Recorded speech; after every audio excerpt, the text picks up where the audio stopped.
Το μνημονικό μας απόθεμα, η συνδεσιμότητα δηλαδή των νευρώνων μας, διακρίνεται σε δομική και λειτουργική.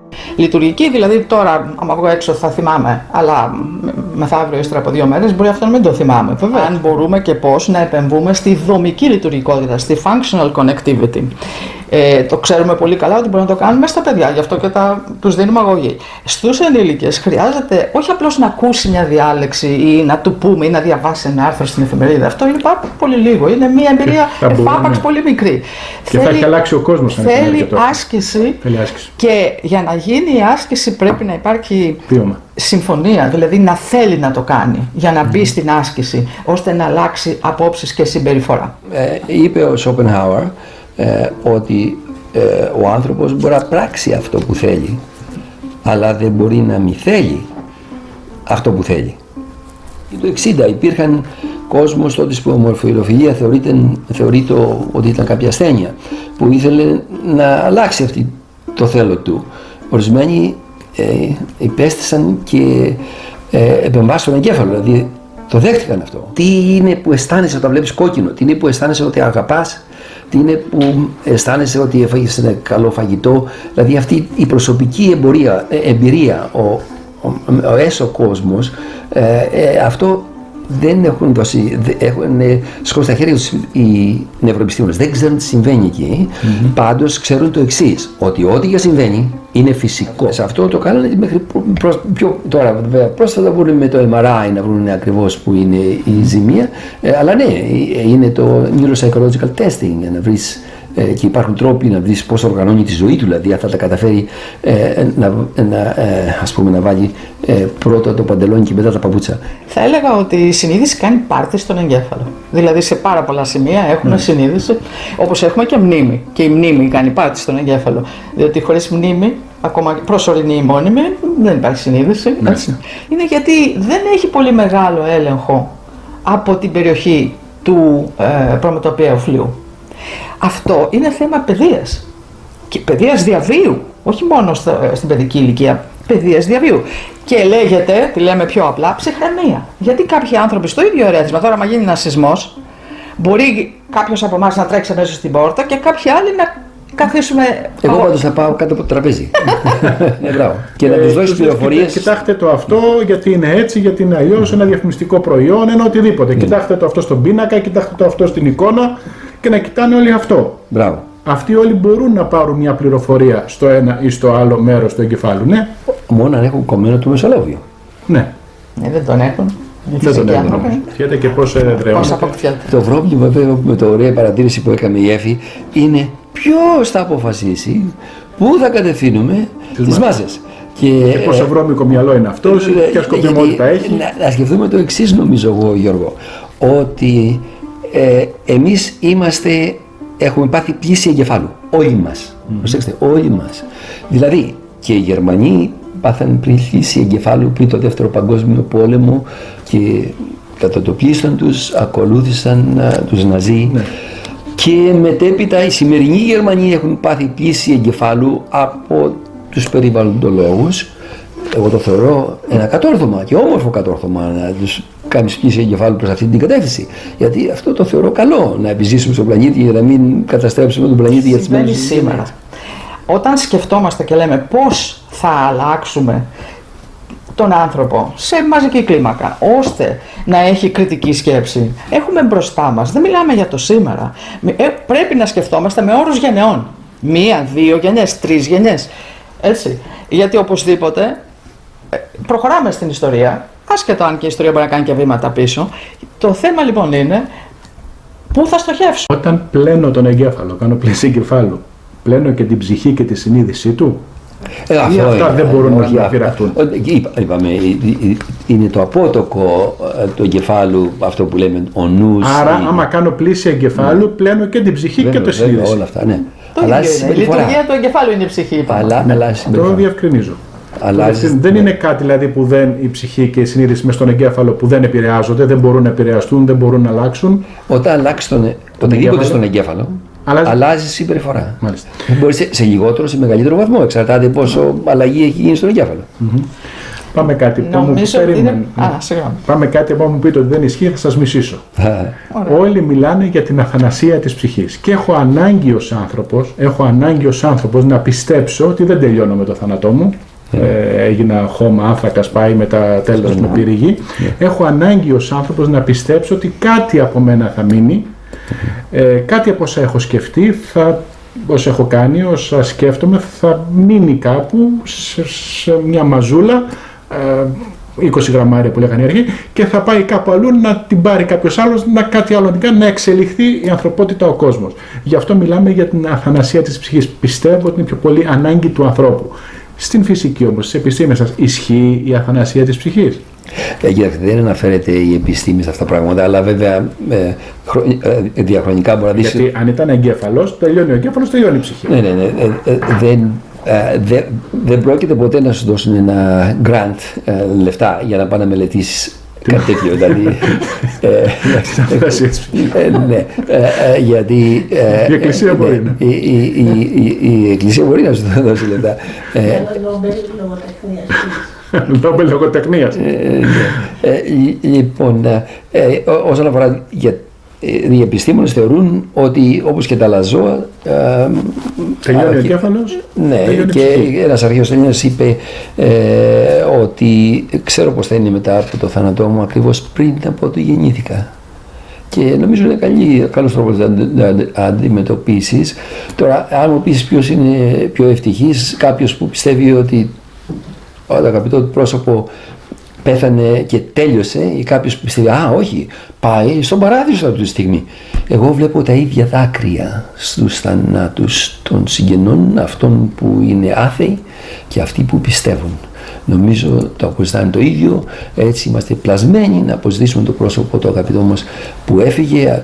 Αν έχουν αισθήσεις ότι ανακούφιση, δεν το βλέπω και δεν νομίζω ότι αυτοί που πιστεύουν σε ψυχές και αθάνατες ψυχές, ναι, καλά δεν το είπες, ότι είναι λιγότερο κατά ποσοστόν παρόντες σε ψυχιατρικά ιδρύματα παρά ότι αυτοί από εμάς που δεν πιστεύουμε σε ψυχές. Δεν νομίζω κάνει διαφορά αυτό. Ναι. Γιώργο, εγώ θα απαντήσω πολύ πρακτικά. Εάν ψυχή βεβαίως είναι η λειτουργία του νους και βεβαίως η διανόηση ο νους, όταν κανείς γράφει, οι συγγραφείς δηλαδή έχουν την τύχη ή μπορούν να έχουν την τύχη η διανόησή τους, το πνεύμα τους, αυτή η δεξιότητα να αποτυπωθεί και να ζήσει επάπειρον, εφόσον βέβαια διατηρηθούν τα βιβλία. Ή εφόσον ακριβώς η σκέψη τους υπάρχει στα βιβλία. Ένας πρακτικός τρόπος αθανασίας, πολύ απτός, δεν χρειάζεται απόδειξη. Να πω κάτι που είπε ο Woody Allen σε αυτό. Εγώ θέλω να μείνω αθάνατος με το να μην πεθάνω. Όχι με το να μείνει το έργο μου. Ναι, ωραία. Ή ληστής πρακτικός βέβαια. Έτσι, αλλά, ναι. Εγώ θα εξακολουθήσω. Αλλά επειδή θεωρώ ότι ο πολύς λόγος για την αθανασία άρχισε κυρίως γιατί παλιότερα, μιλάμε χιλιάδες χρόνια πριν, οι άνθρωποι είχαν ένα τεράστιο βάρος χρήσης της μυϊκής τους δύναμης για να ζήσουν. Πολύ πόνο, έτσι. Γι' αυτό χρησιμοποίησαν και τους δούλους. Αργότερα ενεργειακά ήρθαμε να βρούμε μηχανές, να βάλουμε άλλα πράγματα να δουλεύουν για μας και ανακουφιστήκαμε. Βλέπω επομένως ο προβληματισμός, τι θα κάνω βρε παιδί μου με μια ζωή μες στον πόνο, μες στη δυσκολία, ήταν έντονος και η αθανασία της ψυχής ήταν βάλσαμο. Έχει γίνει δηλαδή πάρα πολύς λόγος στις προηγούμενες χιλιετίες της ιστορίας για την αθανασία της ψυχής. Αυτή τη στιγμή δεν χρειαζόμαστε ούτε καν τον όρο ψυχή, αλλά προβληματίζομαι ότι δεν χρειαζόμαστε καν με την ίδια ένταση αυτή την αθανασία της ψυχής. Αντίθετα, έχουμε στραφεί, και νομίζω η Δύση τουλάχιστον, στο να εστιάσουμε τι είδους ζωή θα ζήσουμε πάνω σε αυτόν τον πλανήτη. Εδώ δηλαδή να βρούμε την ευτυχία, την ικανοποίηση, τέλος πάντων την ηρεμία, τη γαλήνη, πέστε το όπως θέλετε. Εγώ το λέω χαρά. Γιατί είναι ενεργειακή θέαση του εγκεφάλου. Ναι, συμφωνώ ότι εδώ είναι ο παράδεισος, σε άλλα σημεία πιθανώς να μην υπάρχει. Θετικά υπάρχει εδώ, δεν υπάρχει καμία ένδειξη ότι υπάρχει κάπου αλλού. Ας εστιάσουμε στα εδώ, ας κάνουμε ένα βήμα μπροστά από ό,τι Φαραώ. Οι αρχαίοι μας πρόγονοι μιλάγανε για ηλίσια παιδεία και για τα τάρταρα. Μόνο που η διαφορά με την κόλαση είναι όταν πήγαινε στα τάρταρα που ήταν τιμωρία, έκανε πολύ ψύχος. Δεν έκανε πολύ ζέστη που λένε. Ναι. Αλλά να συμπληρώσω αυτό με το για την ψυχή και για την κόλαση. Δεν θα ήταν όμορφα εδώ εμείς οι τρεις που σχεδόν συμφωνούμε να αποφανθούμε ότι η κόλαση καταργείται σήμερα, δεν υπάρχει ψυχή. Δεν υπάρχει ψυχή, τι εννοείς? Άρα δεν πάει και στην κόλαση. Ναι. Κατάλαβα τι λέω. Ωραία. Υπάρχει μόνο επίγεια κόλαση, Γιώργο. Ενδέχεται να υπάρχει. Ενδέχεται. Αλλά τη βλέπουμε, τη ξέρουμε, μπορούμε να πάρουμε τα μέτρα μας. Ενώ εκεί απάνω τι θα γίνει. Και να χάσει και ο κόσμος το άγχος του ότι επειδή σκέφτηκε η γυναίκα, μια που είναι παντρεμένη, κάποιον γείτονα εκεί, ότι θα πάει στην κόλαση για πάπυρον. Μάλλον αυτή εξαιρείται, γιατί λένε να μην σκεφτείς τη γυναίκα του γειτονά σου, όχι τον άντρα της γειτόνισσάς σου. Αυτό δεν το λέει. Αυτό δεν το λέει. Οπότε... Λοιπόν, οι γυναίκες δεν έχουν πρόβλημα. Εσείς την έχετε καλά εκεί με τη βίβλο. Οι άντρες έχουν στο τσεκούρι, στην κόλαση επάπειρον, επειδή είχες μια σκέψη για τη γυναίκα του γείτονά σου. Τότε δεν θα πάνε στην κόλαση. Ξέρετε, δεν υπάρχει κόλαση εφόσον δεν υπάρχει ψυχή. Μην ανησυχείτε αν υπήρξε μια σκέψη τέτοια. Πάμε λίγο. Θα ήθελα να συμπληρώσω, συμφωνώ απολύτως, και να εστιάσουμε, αν θέλεις, πιο πολύ στο αν σε αυτή τη ζωή και πότε μπορούμε να έχουμε ενθουσιασμό. Ενθουσιασμό. Πότε μπορούμε, δηλαδή μια ζωή που είναι ωραία να τη ζήσεις, υπερβαλλόντως ωραία, είναι κατά ενθουσιασμό. Και πότε έχουμε ενθουσιασμό? Έχουμε στον έρωτα, έχουμε στην ελπίδα και έχουμε και στη στοχοθέτηση. Δηλαδή κάποιοι στόχοι μας ενθουσιάζουν ζωής, το λέει ο Αριστοτέλης, γιατί μόνο έτσι μπορούμε να είμαστε ευτυχείς, ενεργούντες επί στόχων και επαρετήν, όταν ερωτευόμαστε και βεβαίως όταν ελπίζουμε. Μπορούμε να ελπίζουμε. Αν λοιπόν όλα αυτά τα καταφέρουμε και ένα μεγάλο μέρος της ζωής μας έχει αυτό τον ενθουσιασμό, μια χαρά θα τη βγάλουμε. Γι' αυτό η πρώτη περίοδος του έρωτα είναι όταν ακόμα η γυναίκα ή ο άντρας είναι ενθουσιασμένος με τον άλλο. Αλλά δεν μπορείς να ενθουσιαστείς άμα φοβάσαι. Μην τυχόν πας στην κόραση. Έχει ο Πλάτωνας μην τυχόν αμαρτήσεις. Έχει ο Πλάτωνας μια ωραία φράση που λέει: η ψυχή είναι αθάνατη διότι το αικίνητο είναι αθάνατο και η ψυχή του ανθρώπου είναι και αθάνατη και αφθαρτή. Δηλαδή, η ψυχή κινείται μέσα στον εγκέφαλο ή κουνιέται, πάει, κάνει βόλτες. Είναι σε πολλά σημεία κουνιέται μέσα στον εγκέφαλο. Κοιτάξτε, όπως είπε η Εφη νωρίτερα, υπάρχουν διασυνδέσεις στον εγκέφαλο. Αυτή τη δουλειά την κάνω εγώ τώρα με το MRI για να βρω τις διασυνδέσεις. Υπάρχει ένας τρόπος που μπορεί να τις προσδιορίσεις και βέβαια πόσο ενεργές είναι αυτές, ενεργούν αυτές οι διασύνδεσεις, δεν είναι μόνο πόσοι νευρώνες πάνε, και ο εγκέφαλος λειτουργεί, μπορεί να δημιουργηθούν εστίες που να έχουν κάποια τάση. Ο εγκέφαλος, όταν έχεις δίλημμα, σκέφτεσαι διάφορα πράγματα, ο εγκέφαλος βασικά είναι όπως το ελληνικό κοινοβούλιο, είναι εμφύλιος πόλεμος εκεί. Όταν υπάρχει, όταν υπάρχει κάτι που σε έλκει και σε αποθεί, σκέφτεσαι το τι πρέπει να κάνεις. Δηλαδή μπορεί να δεις ένα πρόσωπο που σε ελκύει σεξουαλικός, αλλά δεν πρέπει να ενεργήσεις και σκέφτεσαι να ενεργήσω, να μιλήσω, να μην μιλήσω, αυτά τα πράγματα. Δηλαδή υπάρχει πολλές φορές αυτοί οι διάφορες αιστείες, αλλά επικοινωνεί ο εγκέφαλος το ένα με το άλλο. Ναι, δηλαδή μπορείς να πάρεις μια απόφαση και να κάνεις κάτι όταν η ψυχή σου δεν θα είναι εκεί. Δηλαδή θα κάνει βόλτες κάπου αλλού σε άλλο τετράγωνο. Δηλαδή θέλω να πω, μπορεί να πάρεις κάποια φορά, γιατί λέει αυτό το έκανα με την ψυχή μου. Δηλαδή σημαίνει ότι η ψυχή σου ήταν εκεί όταν πήρες αυτή την απόφαση. Υπάρχει περίπτωση να κάνεις κάτι όταν η ψυχή δεν είναι εκεί. σε εκείνο το κέντρο που πήρε αυτή την απόφαση. Ναι, κοιτάξτε, αυτό σημαίνει ότι δεν υπήρχε αντίρρηση σε αυτή την απόφαση. Δεν είχες δηλαδή ενδιασμούς να προχωρήσω, να μην προχωρήσω. Υποθέτω, λέει ο άνθρωπος, ότι το έκανα με την ψυχή μου, δεν ξέρω πώς λέγει. Όσον αφορά για την ψυχή, δηλαδή για διάφορες συστήσεις του εγκεφάλου που επεξεργάζονται, γιατί παραδείγματος χάρη η κίνηση επεξεργάζεται σε ένα σημείο του εγκεφάλου, το χρώμα σε ένα άλλο σημείο. Αυτά ενημερώνουν και άλλα μέρη του εγκεφάλου και γίνεται μια απόφαση τελικά. Αλλά εάν όλα συνεργούν, τότε αισθάνεσαι ότι είσαι σίγουρος γι' αυτό. Εάν όμως ο υποθάλαμος σου λέει ναι, δεν πρέπει να προσεγγίσω αυτή την κοπέλα, αλλά έλα που τη θέλω, δηλαδή τότε δεν κάνεις με την ψυχή σου αυτή την αποχή. Ρώτησες αν η ψυχή κινείται, μα ο Πλάτωνας το έχει θέσει, το ρώτησα. Μα σήμερα ξέρουμε ότι η λειτουργία των νευρώνων δεν είναι απλώς η επαφή τους, αλλά σε αυτά τα νευρονικά δίκτυα κυκλοφορεί ηλεκτροχημική ενέργεια. Όχι απλώς ηλεκτρική, ηλεκτροχημική. Ναι, κάνει εγκεφαλογράφημα απλά. Ακριβώς. Ηλεκτροχημική ενέργεια.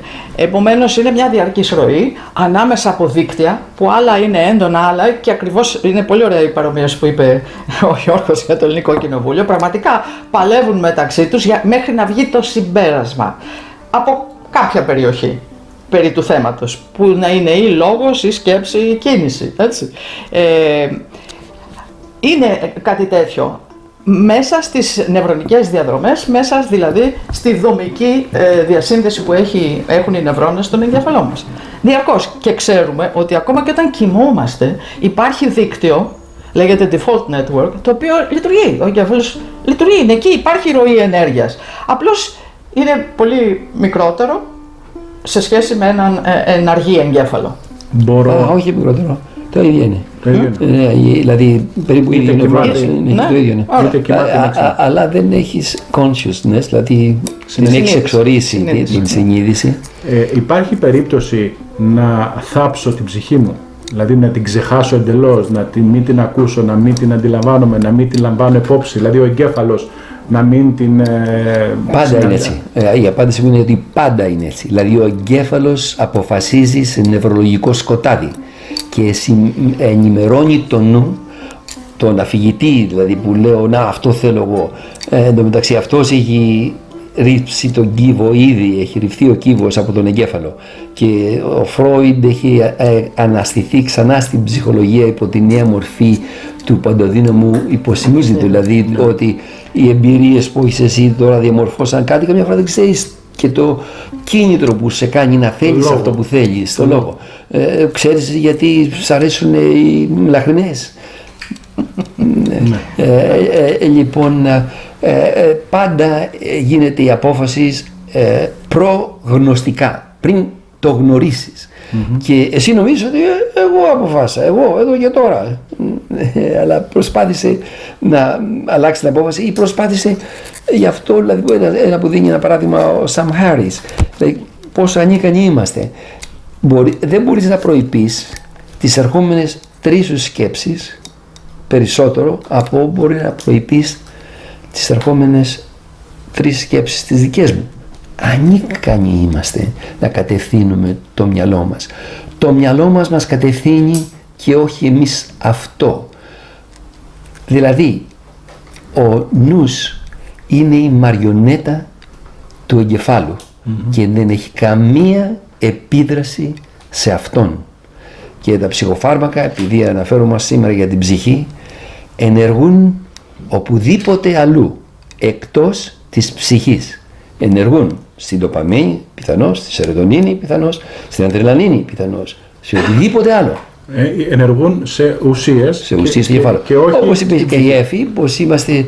Όπως η ψυχολογία δεν ενεργεί στην ψυχή, έτσι και τα ψυχοφάρμακα δεν ενεργούν στην ψυχή. Απορώ γιατί τα λέμε έτσι. Εγώ έχω μια μικρή διαφωνία. Βεβαίως συμφωνώ ότι το περιβάλλον, η κληρονομικότητα διαμορφώνει αυτό που είμαστε και τον τρόπο που σκέφτομαι. Βεβαίως συμφωνώ ότι υπάρχει και μεγάλο κομμάτι υποσυνείδητου. Ποιο είναι αυτό? Κατά την άποψή μου, υποσυνείδητος είναι όλες οι εμπειρίες που είχαμε πριν αποκτήσουμε λόγο, γιατί οι εμπειρίες τις οποίες μπορώ να εκφράσω είτε με ενδόμηχο λόγο, εσωτερικό, είτε προφορικό, αυτές είναι συνειδητές. Όταν δηλαδή μπορώ να πω, βλέπω τον Γιώργο, είναι μια συνειδητή εμπειρία. Όμως, μικρό παιδί που ακόμα δεν είχα το λόγο ή πολύ μικρή φραστική ικανότητα, δεν μπορούσα. Είχα εμπειρίες, αλλά δεν μπορούσα να τις πω. Υπάρχουν λοιπόν ένα μεγάλο μνημονικό απόθεμα στον εγκέφαλο, μέχρι να φτάσουμε πραγματικά να έχουμε τον ενήλικα εγκέφαλο, 22 χρονών. Η εφηβεία θεωρείται ότι τελειώνει στα 22 τώρα, όχι στα 18 τουλάχιστον. Επομένως, που είναι ακριβώς υποσυνείδητο και βεβαίως έχει τη δυναμική στη ροή της ενέργειας που γίνεται μέσα στα δίκτυα να καθορίσει τις αποφάσεις μας. Συμφωνώ με τον Γιώργο. Όμως, ξέρουμε ότι ο προμετωπιαίος φλοιός, που είναι η έδρα του ελέγχου του συναισθήματος και της κριτικής σκέψης, ανάλογα με το πόσο δυνατός θα γίνει, μπορεί να ελέγξει πόσο κομμάτι του υποσυνειδήτου ή πόσο κομμάτι του συνειδητού, δεν το ξέρουμε. Αλλά εκεί είναι η λύση. Να έχουμε τον ημίοχο. Νομίζω ότι είναι πάρα πολύ ωραία η παρομοίωση του Πλάτωνα στο Φέδρο. Με το παρομοιάζει την ψυχή, δηλαδή το νου, όπως λέμε τώρα, με τον ημίοχο που οδηγεί δύο φτερά τα άλογα. Τα οδηγεί, υποτίθεται, στον υπερουράνιο τόπο, δηλαδή εκεί που όλα είναι ωραία, για να περνάει καλά η ψυχή, αλλά έχει δύο άλογα τα οποία είναι δύσκολα.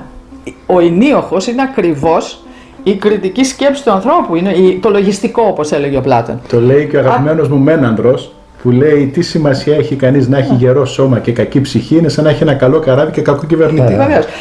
Όμως δεν καταφέρουν όλοι να είναι ημίοχοι, γιατί αυτά τα άλογα είναι τα άλογα μέρη της ψυχής, τα δύο, το επιθυμητικό έτσι και το θυμοειδές κατά Πλάτωνα, και επομένως λίγοι φτάνουν στα χάσματα του ουρανού να περάσουν στον υπερουράνιο τόπο. Στα βύθι που λέει ο Πλάτων. Είναι πολύ ωραίο. Στα βύθι. Και βλέπουμε την ίδια παρομοίωση στο άγαλμα των Δελφών, του Ηνιόχου των Δελφών. Και αυτός κρατάει δύο χαλινάρια. Δεν έχουμε τα άλογα, αλλά είναι πολύ σπουδαίο ότι ο χιτώνας του δεν τον παίρνει ο αέρας, ενώ είναι στο άρμα. Γιατί? Είναι ακριβώς αυτό, η κριτική σκέψη, ο έλεγχος του νου πάνω στα άλογα μέρη της ψυχής. Γι' αυτό και είναι ο χιτώνας ίσιος. Να καταλάβω κάτι, γιατί είπες, Εφη, ότι τα ασυνείδητα πράγματα είναι αυτά που δημιουργήθηκαν πριν να έχουμε το λόγο. Πριν να έχουμε όχι μόνο το λόγο, αλλά και την συνολική δομική συνδεσιμότητα που συμβαίνει μέχρι τα 22. Δηλαδή ο εγκέφαλος δεν είναι έτοιμος ακόμα από πλευράς όγκου. Οριμάζει γύρω στα 6 με 7, αλλά από πλευράς συνδεσιμότητας και maturity, όπως λέμε, δηλαδή οριμότητας, φτάνει μετά την εφηβεία. Οι έφηβοι ακόμα δεν έχουν τον εγκέφαλο διασυνδεδεμένο επαρκώς. Το ξέρουμε αυτό, γι' αυτό έχουμε και τα προβλήματα της εφηβείας. Άρα μέχρι και την εφηβεία τουλάχιστον όλα αυτά που δεν έχουν πάρει την δέουσα έκφραση, γιατί δεν είναι έτοιμο, δεν έχουν διασυνδεθεί δομικά πια με το λόγο, τις 4 υποπεριοχές του λόγου, στην ουσία είναι υποσυνείδητα. Δεν μπορούμε να το πούμε. Αυτό δεν εννοούμε υποσυνείδητο. Και βεβαίως, αλλά όμως επηρεάζουν μέσα στα δίκτυα. Πού θα πάει η ενέργεια, ποιο θα είναι το συμπέρασμα. Δεν είναι μόνο αυτό, γιατί εδώ, σύμφωνα με ορισμένους νευροεπιστήμονες, θεωρούν ότι οι αποφάσεις που παίρνεις, ο κύμος έχει ρηφθεί υποσυνείδητα και ενημερώνει το νου. Δηλαδή, καταρχήν δεν υπάρχει κάποια επιφύτηση του Αγίου Πνεύματος στα 7 χρόνια ή στα 18 στην εφηβεία ή στα 24, και βέβαια οι διασυνδέσεις συνεχίζονται. Υπάρχουν πυκνότητες, αλλάζουν οι πυκνότητες. Ναι, και δηλαδή δεν υπάρχει τίποτα. Όχι μαγικό. Ναι. Αλλά οι αποφάσεις που παίρνουν, τα κίνητρα, είναι δύσκολο να τα προσδιορίσεις και τώρα που έχεις τον λόγο μπορεί να τα εκφράσεις. Ναι, συμφωνώ. Και ο εγκέφαλος αποφασίζει αυτά τα πράγματα μόνος του και σε ενημερώνει εσένα. Δηλαδή, εκτός αν θεωρείς ότι κάπως εσύ είσαι και επηρεάζει τον εγκεφαλό σου. Αν μου πεις κάτι τέτοιο, τότε θα διαφωνήσουμε εντελώς και θα γίνει καλύτερα για την εκπομπή. Όχι, λέω ότι μπορείς να ελέγξεις τον εγκεφαλό σου και τις αποφάσεις σου και τις πράξεις σου με βάση το συνειρμικό φλοιό. Γιατί δεν είναι εγκέφαλος το αλλά σε πόσο βαθμό δεν το ξέρουμε. Σε πόσο βαθμό? Σε κανένα βαθμό. Πώς θα μπορέσει δεν λειτουργώ αυτόματα. Έχω ένα λεπτό, γιατί η λέξη κρίνω, μιλάμε για κριτική σκέψη στο συνειρμικό φλοιό. Κρίνω τι θα μπει ελληνικά. επιλέγω, θα πει. Άρα τα διάφορα δίκτυα στο συνειρμικό φλοιό είναι πολλά. Έχω δηλαδή μέσα, πριν κάνω κάτι, έχω εναλλακτικές σκέψεις να κάνω αυτό, εκείνο ή εκείνο. Και επιλέγω, γιατί δεν τα καταφέρουμε να κουβεντιάσουμε. Κρίνω. Να μην συνεχίζει συνέχεια, γιατί δεν καταφέρουμε να κουβεντιάσουμε. Εδώ έχεις την περίπτωση που θα κάνεις μια κρίση η οποία θα είναι βάση το ότι μέχρι σήμερα οι νευρομεταβιβαστές σου, οι διασυνδέσεις σου, η δομική κατάσταση του εγκεφάλου σου προσδιορίζει. Ναι. Δεν υπάρχει καμία ελευθερία για να αποφασίσεις διαφορετικά από αυτό που αποφασίζεις τώρα, γιατί η απόφαση σου βασίζεται σε αυτά τα... Δηλαδή η κήτη του ποταμού που θα διοχετεύσει τη συνείδησή σου είναι οι εμπειρίες που έχει υποστεί ο εγκέφαλος και σύμφωνα βέβαια με τη δομική, την γενετική προσδιορισμό του εγκεφάλου μέχρι τότε. Δεν υπάρχει ένα σημείο που εσύ να κάνεις, να επηρεάσεις τον εγκέφαλό σου. Ο εγκέφαλός θα σε ενημερώσει εσένα. Γιατί διαφορετικά δεν θα σε βοηθήσουν καθόλου απόψε. Όχι. Το λέμε διαφορετικά, Γιώργο. Συμφωνώ σε αυτό που λες. Αλλά απλώς διευκρινίζω ότι αυτός ο εγκέφαλος, όποιος και αν είναι μια δεδομένη στιγμή που έρχεσαι ενώπιον να πάρεις μια απόφαση, ενδέχεται να έχει φτιάξει από τις εμπειρίες, από ορισμένες διαδρομές, δηλαδή τα συμπεράσματα ενδέχεται να μπορούν να είναι περισσότερα από ένα. Εσύ με τον εγκέφαλο που είναι καθορισμένο και μετά θα διαλέξεις ένα από αυτά. Δεν είναι δηλαδή ότι δεν έχεις βαθμούς ελευθερίας, γιατί αλλιώς πρέπει να πούμε ότι αν δεν έχει κανείς βαθμούς ελευθερίας, τότε δεν έχει κανείς ευθύνη. Και γιατί να καταδικάσουμε έναν εγκληματία? Περίμενε, και γιατί να συμπεριφερθώ κοινωνικά? Έτσι με έκανε η φύση, η μαμά μου. Έκανες ερωτήσεις σου. Θέλεις μια απάντηση? Βεβαίως. Αυτό απήντησε ο Βολτέρ. Γιατί ο Βολτέρ ισχυρίστηκε ότι δεν υπάρχει ελευθερία, ότι δεν μπορεί μπορεί να θέλω κάτι, αλλά δεν μπορεί να μην θέλω. Δηλαδή δεν μπορεί να κάνω κάτι που θέλω, αλλά δεν μπορεί να μην θέλω αυτό που θέλω. Λοιπόν, αναφέρθηκε ότι η κοινωνία έχει κάθε δικαίωμα να βάλει στη φυλακή κάποιον που σκότωσε κάποιον άλλον. Αν και δεν έχει καμία ευθύνη αυτό το πρόσωπο που σκότωσε τον άλλον. Δηλαδή δεν μπορεί να πεις ότι θα πρέπει να κατηγορήσεις τα γονίδια του είτε το περιβάλλον του. Δεν έχει ο ίδιος, γιατί δεν έχει ελεύθερα βούληση. Έχει το δικαίωμα όμως η κοινωνία να το βάλει στη φυλακή. Γιατί μπορεί να σκοτώσει κάποιον άλλον μετά, αν δεν το βάλει στη φυλακή.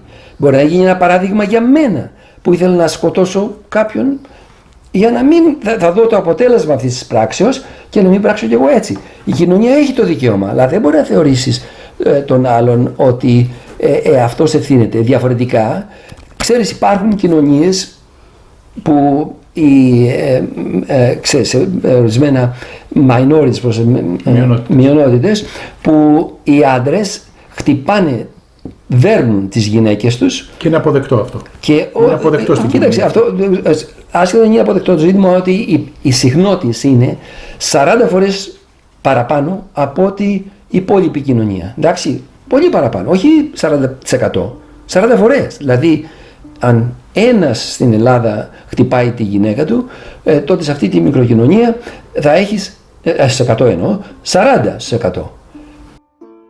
Πούμε τότε ότι όλοι αυτοί στη φυλακή σήμερα. Εάν πάμε με τον δικό σου τον τρόπο, εάν πάμε με τον τρόπο ότι δεν υπάρχει καμία ελευθερία, 0, τότε λέμε τι είναι στο περιβάλλον αυτών των ανθρώπων που ευνοεί αυτό το πράγμα. Δηλαδή θα βάλουμε όλους τους Γερμανούς στην εκτέλεση που ήταν υποστηριξές των Ναζί, ή θα πούμε δημιουργούν τις συνθήκες, θα κοιτάξουμε αυτή τη φορά όπως κάνανε μετά το Δεύτερο Παγκόσμιο Πόλεμο. Ναι, αλλά έτσι δεν θα πρέπει να γίνει ποτέ η δίκη της Νιουρεμβέργης. Η δίκη μπορεί να γίνει. Η κοινωνία, όπως είπε ο Βολτέα, έχει δικαίωμα να δώσει παραδειγματισμό για να μην κάνουν είτε οι ίδιοι το ίδιο, είτε οι άλλοι το ίδιο κακό πράγμα. Συμφωνώ με την ερώτηση που κάνετε και οι δύο, αλλά υπάρχει απάντηση και σε αυτό. Ναι. Έχω μια ερώτηση όμως, να το θέσω αλλιώς. Όταν είσαι μπροστά σε μια οποιαδήποτε απόφαση, εσύ, ο προκαθορισμένος από το περιβάλλον και την κληρονομικότητα, μπροστά σε μια απόφαση έχεις μόνο μια επιλογή ή Υπάρχουν ένα σωρό αποφάσεις που έχεις περισσότερες επιλογές. Είπαμε, ο εγκέφαλος έχει αιστείες που διαφορούν. Άρα εσύ, άρα αυτό λοιπόν θεωρείται, κατά την άποψή μου, βαθμός ελευθερίας βουλήσεως. Να κάνεις αυτό ή εκείνο ή εκείνο. Και εσύ επιλέγεις. Δηλαδή, Γιώργο, σήμερα επέλεξες να έρθεις εδώ. Δεν σε έφερε κανείς με το ζόρι. Έτσι δεν είναι. Κοίταξε, αν ήμουν. Για να σας απαντήσω σε όλα τα πράγματα, γιατί για παράδειγμα παίρνεις φόρα και δεν μπορώ να απαντήσω σε όλα μαζί. Το ότι δέχτηκα αυτό. Αν ήμουν ένας Ταλαμπάν που είχε άλλες, δεν θα το δεχόμουν. Δηλαδή, δέχτηκα αυτό λόγω των εμπειριών μου μέχρι σήμερα. Σωστό. Αύριο μπορεί να ξανάρθω ή μπορεί να μην ξανάρθω, σύμφωνα με τι τελειώσουμε την ομιλία σήμερα. Δηλαδή, η οποιαδήποτε απόφαση παίρνει ο εγκέφαλος σύμφωνα με τις εμπειρίες μέχρι τούτου. Δεν υπάρχει τρόπος που μπορεί να το δεις επιστημονικά, τουλάχιστον όπως ορισμένοι επιστήμονες ισχυρίζονται, παρά έτσι. Δηλαδή, ότι εφόσον η απόφαση θα ληφθεί από τους νευρομεταβιβαστές, από τους υποδοχείς, από τα ένζημα, από τη χημεία δηλαδή, από τις συνδέσεις που έχει ο εγκέφαλος μέχρι σήμερα. Πού γίνεται η ελευθερία αυτή? Να πω κάτι τώρα. Τότε η ερώτηση, ωραία. Τότε ας το θέσουμε αλλιώς. Εάν λοιπόν είναι έτσι προκαθορισμένο, ποια κατεύθυνση θα δίναμε σε μια κοινωνία, σε μια ομάδα ανθρώπων, ώστε να λειτουργεί η επωφελία της και της κοινωνίας, του καθενός και της κοινωνίας? Γιατί αυτό είναι το πιο μείζον ερώτημα. Πίσω από την ουσία έχω ή δεν έχω ελευθέρα βούληση. Αυτό που κάνεις εσύ, Εύη, πολύ καλή δουλειά κάνεις και ξέρεις επίσης τους λόγους και μπορεί να τους εξηγήσεις για το περιβάλλον που είναι το μείζον πρόβλημα που εκεί διακυβεύεται η ίδια η συνέχιση του είδους μας. Εδώ θέλω να πω κάτι. Είπες ότι οι αποφάσεις αυτές είναι από τα ένζημα, από τη χημεία και όλα αυτά που υπάρχουν στον εγκέφαλο. Αυτά είναι προϊόντα των προϊόντων που τρώμε.